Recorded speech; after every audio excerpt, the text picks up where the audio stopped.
sa ating pong katatapos na pagninilay na ating hinango sa ating banal na aklat.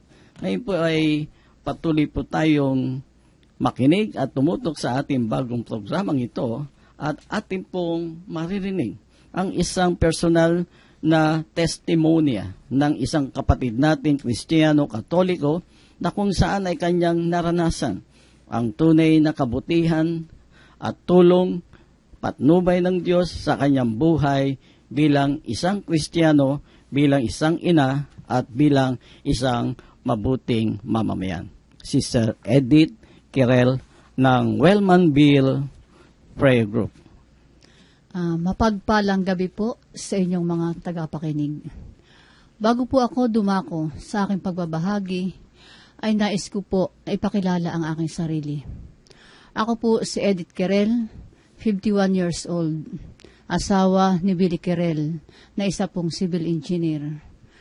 Nakitira po kami sa Wellmanville Subdivision, Phase 2, Barangay Bukuhan, dito po sa Lucena City. Biniyayaan po kami ni Lord ng 2 anak, isang babae at isang lalaki. Sa tulong po ng Diyos, kapwa po sila nakapagtapos ng kanilang propesyon. Ang panganay ko po ay isang nurse at ang bunso ko po ay isang computer engineer. Sa buhay po namin, kitang-kita ko at damang-dama ko ang mga biyaya ng Diyos. Bagamat malayo sa amin ang aking asawa na noon ay nagtatrabaho pa sa ibang bansa. Masaya at kontento ang aming pamilya sa aming pang-araw-araw na buhay. Masasabi ko pong maligaya at masagana kaming namumuhay na may takot sa Diyos. Subalit, ang buhay nga pala ng tao ay hindi puro kaligayahan lang. May pagkakataon din pala na hindi umaayon sa atin ang magandang kapalaran na maaring paraan ng Panginoon Diyos upang lalo tayong magsikap na mapalapit sa Kanya. At noon nga pong May 6, 2012, almost 2 years ago, my husband, while working in Saudi Arabia, met a major car accident. His car was in total wreck and cannot be repaired anymore. But thanks to God, he was alive. He was alive. Siya pa nga po ang nagbalita sa akin na siya ay naaksidente at ginagamot na sa ospital. Totoo pong napakabuti ng Panginoon. Yun lang pong tapat ng inuupuan niya sa kotse ang hindi nasira ng grabe. Kaya siya nakaligtas. Dumating agad ang rescue police at ilang kasama niya sa trabaho. Kaya agad siyang naisugod sa ospital. Dahil po sa aksidenteng yon, he was temporarily incapacitated dahil napinsala po ang kanyang 2 paa.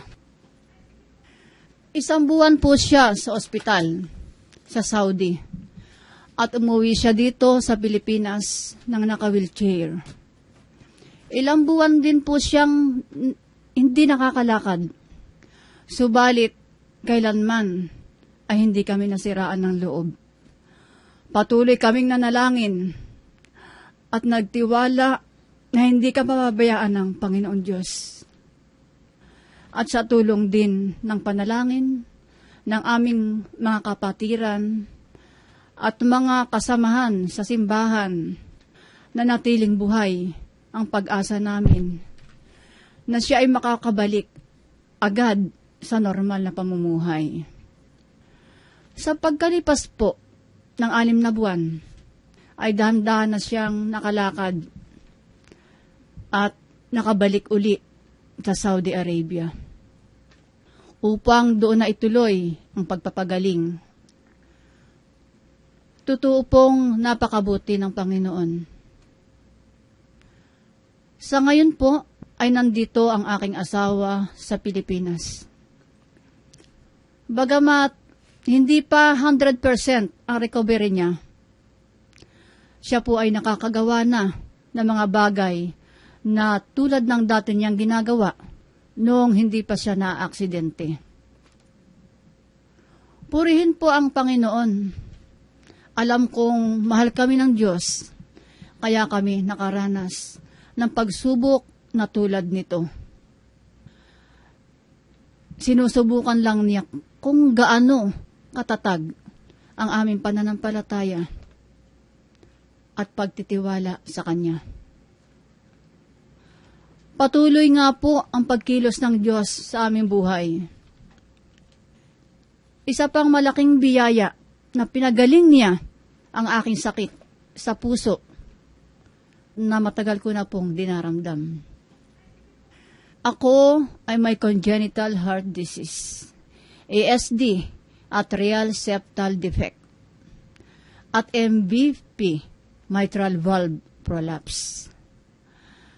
May butas po sa partition wall ng aking puso at may diferensya ang valve nito. Nadiscover ito ng doktor noong ako ay dalaga pa. At nang ako ay magkaasawa at nagkaroon ng 2 anak, tuluyan nang ipinagbawal ng doktor ang muling pagbubuntis. Hindi na ako pwedeng manganak dahil delikado na ang aking kalagayan. Simula noon, 3 beses akong na-schedule for surgical operation. Ngunit sa bawat pagkakataon ay umaatras ako dahil sa takot na di maging successful ang operation at di ako makasurvive. Buong panahon na yon, ipinagpasa Diyos ko na lang ang aking karamdaman. Dahil laging sinasabi sa akin ng doktor ko na kung hindi ako maoperahan, ay baka di ko na makitang magdalaga ang aking panganay. Purihin po ang Panginoon Diyos. Nakita ko ang paglaki ng aking 2 anak. Nagkaasawa at nagkaapo ako sa aking panganay. Dahil naniniwala po ako na ang lahat ng bagay ay nangyayari sa panahon at oras ng Panginoon. At noon nga pong nakaraang taon, halos mag-iisang taon na ngayon, noong April 26, 2013, isinailalim po ako sa isang open heart surgery na naging matagumpay dahil binigyan ako ni Lord ng isang team na mga espesyalistang doktor na nag-opera sa akin. Nagbunga po ang aking paghihintay sa tamang panahon. At sa buong buhay ko po, ito ang pinakamahirap na desisyon na aking ginawa. At sa huli po, ay nanaig ang aking pananalig at pagtatiwala sa Panginoon na hindi ako pababayaan sa aking operasyon. At naging successful nga po ang operasyon at walang komplikasyong anuman sa aking katawan. Sa tulong ng mga panalangin ng aming samahan, Love of Jesus Charismatic Community, sa pangunguna ng aming minamahal na head servant, na Sister Sally Eleuterio Rabanzo, at sa kanyang kaagapay na si Brother Ador Valerio, at mga kasamahan sa parokya, Our Lady of Peña Francia, sa pangunguna ng aming 2 pari, Father Gilbert Talabong, at ng kanyang katulong na pari, si Father Warren Puno. At mga kaibigan na walang sawang nagbibigay ng panalangin at moral support upang hindi ako panghinaan ng loob. At sa katapusan po ng aking pagbabahagi, buong puso po akong nagpapasalamat sa Panginoon Diyos sa patuloy niyang paggabay at pagkalinga sa aming buong pamilya. Umaasa po ako at humihingi ng tulong sa Diyos na patuloy niya akong bigyan ng lakas at kakayahan upang magampanan ko ang kung anong nais niyang gampanan ko sa mundong ito habang ako pinagkakalooban pa niya ng buhay. Magandang gabi po at maraming salamat.